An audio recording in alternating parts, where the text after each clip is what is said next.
भाई लोग कुछ साल पहले के बात हुए जब हम इलाहाबाद पढ़त रहे। छोटा बखाड़ा में रहत रहे। भैया 15-20 दिन महीना पे राशन पताई घट जाए या पैसा कौड़ी घट जाए तो भैया आवत रहे घरे से लेके जात रहे।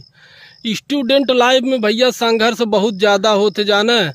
आप यहाँ समय पढ़ाई करत हो या भैया पहले पढ़े लिखे हो तो अच्छी तरह समझ सकत है। भैया एक एक रुपया बचावे के भरपूर कोशिश होत है।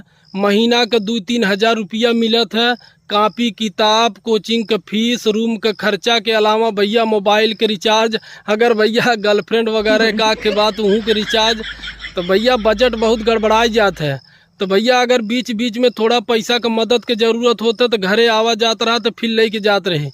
तो ऐसा ही भैया एक दैया हम घरे से जात रहे तो राशन पताई बोड़िया में गठिया लिया भैया, और 300 रुपया हमारे माता जी दे दीन, कहते हला ले जा।